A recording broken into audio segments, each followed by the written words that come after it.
Kompüterlərin və smartfonların texniki göstəricilərini təhlil edərkən ən çox diqqət çəkən komponentlərdən biri də RAM-dır. Lakin son dövrlərdə qlobal tədarük zəncirində baş verən dəyişikliklər yaddaş modullarının qiymətində davamlı artım tendensiyası yaradıb. Bəs bu tendensiyanın arxasında hansı texniki və iqtisadi faktorlar dayanır? Gəlin ilk əvvəl ümumiyyətlə bu RAM-ın nə olduğuna baxaq. RAM – Random Access Memory, təsadüfi girişli yaddaş. Cihazların mərkəzi prosesorunun dərhal ehtiyac duyduğu məlumatları saxlayan yüksək sürətli müvəqqəti yaddaşdır. SSD və hard disklərdən fərqli olaraq RAM enerjidən asılıdır. Yəni cihaz şəbəkədən ayrıldıqda və ya yenidən başladıldıqda içindəki bütün məlumatlar tamamilə silinir. RAM-ın əsas iş prinsipi prosesorun məlumatlara nanosaniyələr içərisində çatmasını təmin etməkdir. Əgər cihazın RAM tutumu kifayət etməzsə, sistem məcbur qalıb qat-qat yavaş olan daimi yaddaşa müraciət edir. Bu isə cihazın ümumi performansını və proqram aralarında olan keçidlərin sürətini kəskin şəkildə aşağı salır. RAM-ın nə olduğunu anladıq, bəs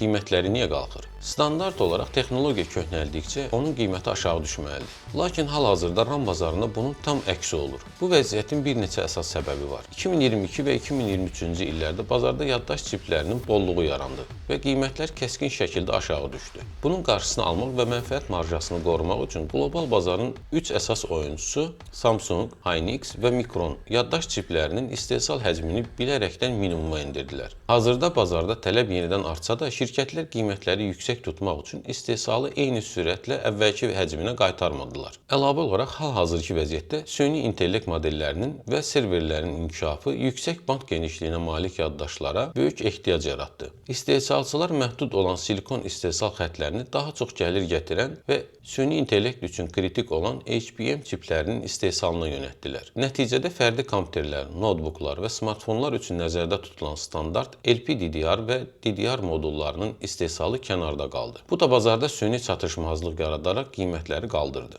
Sənaye hazırda kütləvi şəkildə köhnə standartlardan imtina edərək DDR5 və smartfonlarda istifadə olunan LPDDR5X texnologiyasına keçid edir. Yeni nəsil yaddaş modullarının arxitekturası daha mürəkkəbdir və enerji idarə etmə çipi birbaşa RAM-ın öz üzərində yerləşdirildiyi üçün istehsal xərcləri daha yüksəkdir. Texnoloji sıçrayışın və komponent xərclərinin artması birbaşa son istehlakçı qiymətlərinə yansıyır. Yəni RAM modullarında olan bu qiymət artımı xırda inflyasiya dalğası deyil, birbaşa olaraq yarımkeçirici sənayesindəki strateji istehsal qərarları və süni intellekt texnologiyalarının bazarda yaratdığı əlavə tələb mühiti ilə bağlıdır. Böyük texnologiya şirkətlərinin HBM çiplərinə tələbatı stabilləşməyənə qədər RAM yaddaşlarının qiymətlərindəki bu artım davam edəcək kimi görsənir.